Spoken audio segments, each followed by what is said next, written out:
आपणको Odisha student सब YouTube channel स्वागत। आज आम ओडिया ग्रामर केतोटी इंपोर्टेंट एमसीक्यू प्रैक्टिस करवा जोटा कि आउक आसुवा OTT exam, GT exam, SSB, TGT, arts और अन्य एग्जाम बहुत हेल्पफुल हम। तेज चलतु क्वेश्चन को जावा। प्रथम प्रश्न कौन थी देखा। प्रथम प्रश्न अच्छी ओडिया भाषा रे मोट केतोटी स्वरवर्ण रही। आम जानिछु स्वरवर्ण केतोटी अच्छी ओडिया भाषा रे। ऑप्शन अच्छी 8, 11, 25, 39 केतेटा स्वरवर्ण अच्छी ना। यार सठिक उत्तर हम ऑप्शन बी हम कौन 11टा अच्छी। तेणु ओडिया रे केतोटी स्वरवर्ण ना 11टी स्वरवर्ण अच्छी। तेणु ऑप्शन बी हम राइट आंसर। नेक्स्ट क्वेश्चन को जावा। नेक्स्ट क्वेश्चन अच्छी क ठार म पर्यंत 25टी वर्ण कि वर्ण कहुए। जो क ठार म पर्यंत 25टी वर्ण अच्छी ताकू क वर्ण कहुए। ऑप्शन अच्छी अवर्गीय वर्ण, वर्ग वर्ण, स्वरवर्ण, अंतस्थ वर्ण। कौ वर्ण क ठार म पर्यंत 25टी वर्ण कौन कौ वर्ण कहुए ना। यार सठिक उत्तर हम ऑप्शन बी वर्गीय वर्ण कहुए। तेणु क ठार म पर्यंत वर्ण को वर्गीय वर्ण। तेणु ऑप्शन बी हम सठिक उत्तर ऑप्शन बी वर्गीय वर्ण। नेक्स्ट क्वेश्चन को जावा। नेक्स्ट क्वेश्चन अच्छी ध्वनि और लिखित रूप कौन कहुए। जो ध्वनि अच्छी ताकू लिखिले कौन कहुए। ऑप्शन अच्छी शब्द, वाक्य, वर्ण, भाषा। जो ध्वनि को आम लिखिदे कौन कहुए ना ताकू आम कही था वर्ण वर्ण बोली कही था। तेणु ऑप्शन सी वर्ण। जदि आम कौन भाषा को ध्वनि को लिखुचु ताहले ता वर्ण हिसाब से प्रकाश पाऊँच से वर्ण कहुए।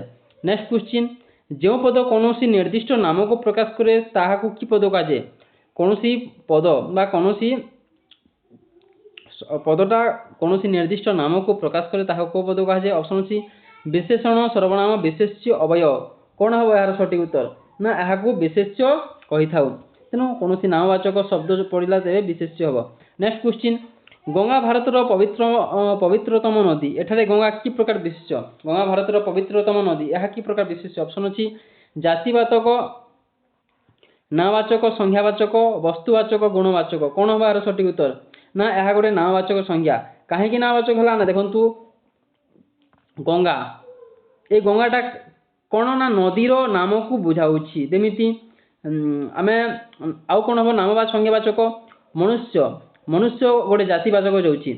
नदी गोटे जाति किंतु तार नाम जदि पड़ा ताहले कौन हम ताहा गोटे नामवाचक हम। जमीती मनुष्य राम, गोविंद यहाँ हम नाम जदि आसब तेरे ताहा गोटे नामवाचक जीव।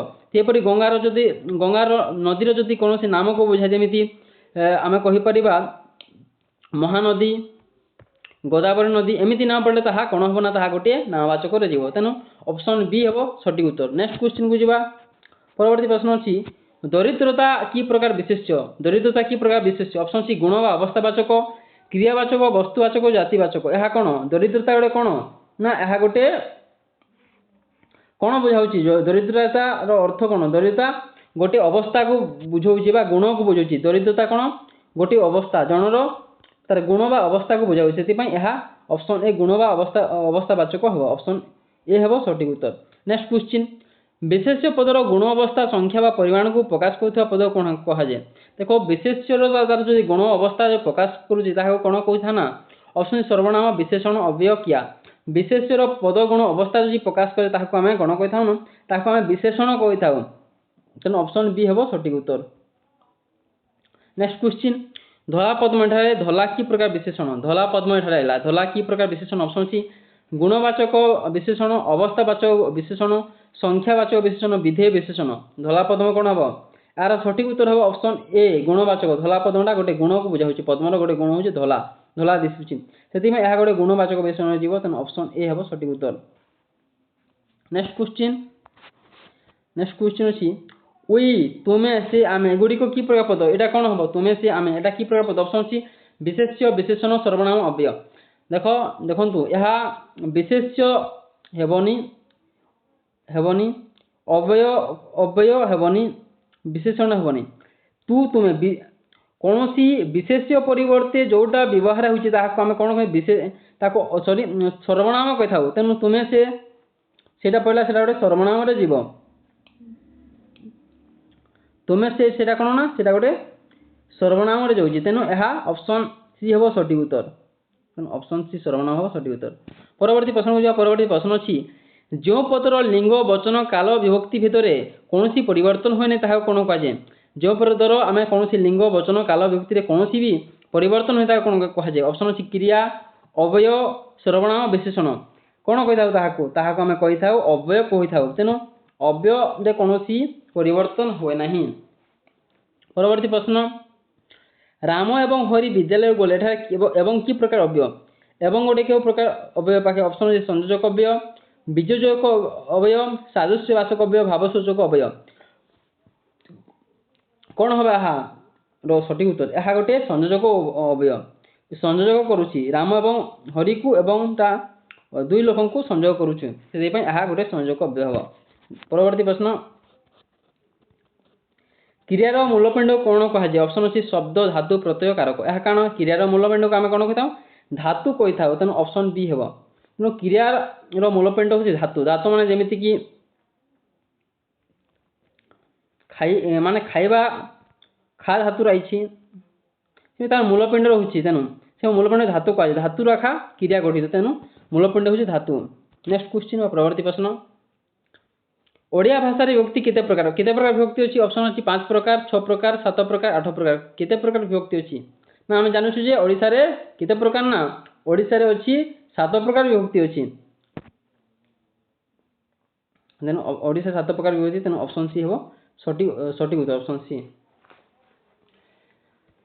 परवर्ती प्रश्न कर्ताकार क्यों विभक्ति हुए कर्ताकार कौन होता है ऑप्शन प्रथम द्वितीय तृतीय चतुर्थी कर्ताकार आम कौन कही था ना कर्ताकार प्रथम विभक्ति होता है तेणु ऑप्शन ए हम सठिक उत्तर। परवर्ती प्रश्न रु ठारू ठू एगुड़िक क्यों विभक्तिर चिन्ह रु ठारू ठू यह क्यों प्रकार विभक्तिर चिन्ह ऑप्शन तृतीया पंचमी षष्ठी सप्तमी यार सठिक उत्तर कौन हम यार सठिक उत्तर हम ऑप्शन बी पंचमी रु ठारू ठू पर्यंत यह पंचमी विभक्ति जाए ऑप्शन बी सठिक उत्तर। नेक्स्ट क्वेश्चन वाक्य क्रियापद सहित अन्य पद मान संबंध कौन कहे क्रियापद सहित अन्य पदर संबंध कौन कहे ऑप्शन समास संधि कारक विभक्ति यह कौन यह गोटे कारक कहुए तेणु वाक्य क्रियापद सहित अन्य पद संबंध को आम कौन कही था कारक कही था तेणु ऑप्शन सी हम सठिक उत्तर कारक हम सठिक उत्तर। परवर्ती प्रश्न ओडिया भाषा कारक केते प्रकार केतेटा कारक अच्छी ओडिशा ऑप्शन अच्छी 5 6 7 8 केते प्रकार अच्छी ओडिया भाषा रे कारक हूँ 6 प्रकार अच्छी तेणु ऑप्शन बी हम सठिक उत्तर। कौ प्रकार कर्ता कर्म कर्ण संप्रदान अपादान अधिकरण एमती 7 प्रकार कारक अच्छी 6 प्रकार कारक अच्छी तेणु ऑप्शन बी हम सठिक उत्तर।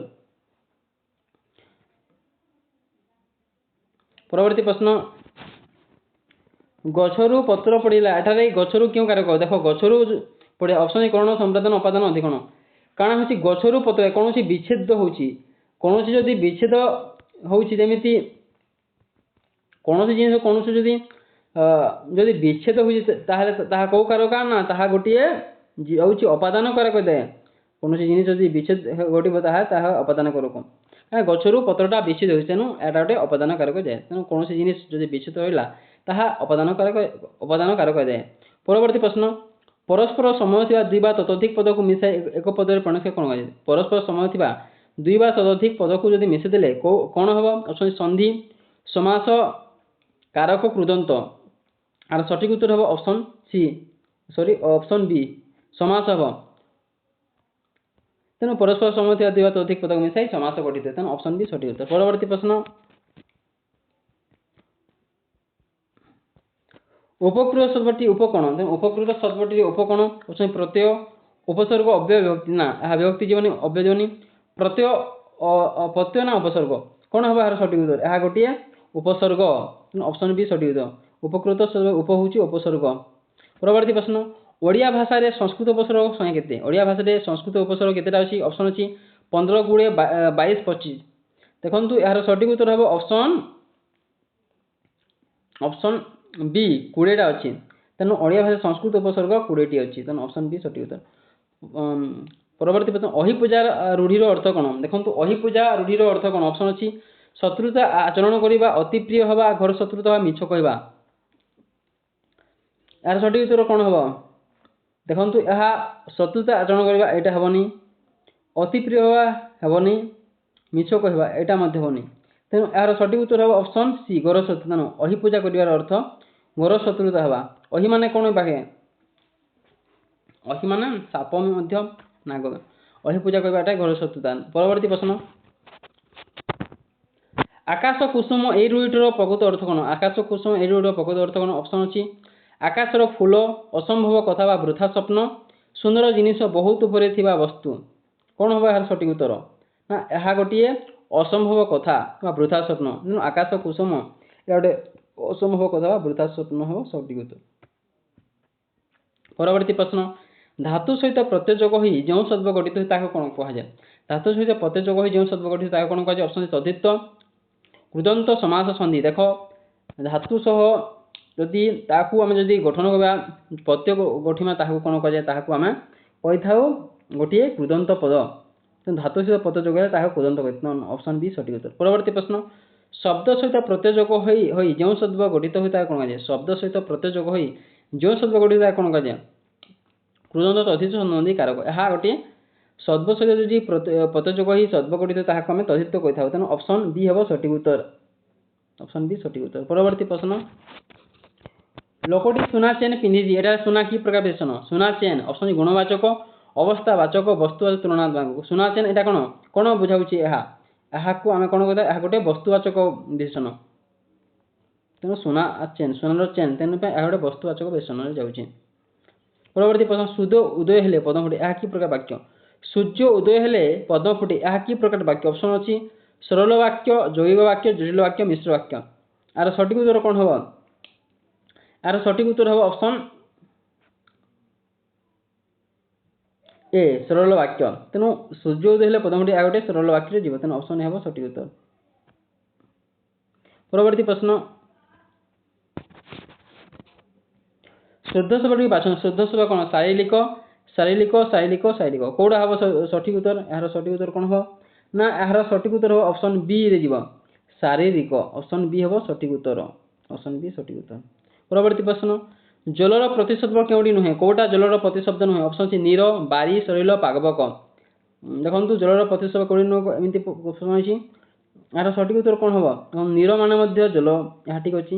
ବାରି ମାନେ ଜଳ ଏବଂ ସରିଳ ମାନେ ଜଳ, କିନ୍ତୁ ପାବକ ଜଳ ନୁହେଁ। ତେଣୁ ଅପସନ୍ ଡି ହେବ ରାଇଟ୍ ଆନ୍ସର୍। ତେଣୁ ଅପସନ୍ ଡି ସଠିକ୍ ଉତ୍ତର। ପରବର୍ତ୍ତୀ ପ୍ରଶ୍ନ ଏବଂ ଶେଷ ପ୍ରଶ୍ନ କ'ଣ ଦେଖିବା। ଅନୁରାଗ ଶବ୍ଦର ବିପରୀତ ଶବ୍ଦ କ'ଣ? ଅନୁରାଗର ବିପରୀତ କ'ଣ କୁହାଯାଏ? ଅପସନ୍ ଅଛି ବିରାଗ, ପ୍ରେମ, ଆସକ୍ତି, ରାଗ। ଅନୁରାଗର କ'ଣ ହେବ? ରାଗ ଆମେ ବିରାଗ କହିଥାଉ। ଅନୁରାଗ ଏବଂ ଅନୁରାଗ ବିପରୀତ ବିରାଗ। ତେଣୁ ଅପସନ୍ ଏ ହେବ ସଠିକ୍ ଉତ୍ତର। ଆଜି ଆମେ ଓଡ଼ିଆ ଗ୍ରାମର କିଛି ଇମ୍ପୋର୍ଟାଣ୍ଟ କ୍ୱେଶ୍ଚିନ୍ ପ୍ରାକ୍ଟିସ୍ କରିବା। ତେବେ ନିହାତି ଏହା ଆପଣମାନଙ୍କ ପାଇଁ ବହୁତ ହେଲ୍ପଫୁଲ୍ ହୋଇଥିବ। ତେବେ ଏପର୍ଯ୍ୟନ୍ତ ଯଦି ଆମ ଚ୍ୟାନେଲକୁ ସବସ୍କ୍ରାଇବ୍ କରିନାହାନ୍ତି ତେବେ ସବସ୍କ୍ରାଇବ୍ କରିନିଅନ୍ତୁ ଏବଂ ନିଜ ସାଙ୍ଗମାନଙ୍କ ସହ ସେୟାର କରନ୍ତୁ ଏବଂ ଭିଡ଼ିଓ ଯଦି ଭଲ ଲାଗିଛି ନିହାତି ନିଜ ମତାମତ ଦେବାକୁ ଭୁଲିବେନି। ଧନ୍ୟବାଦ।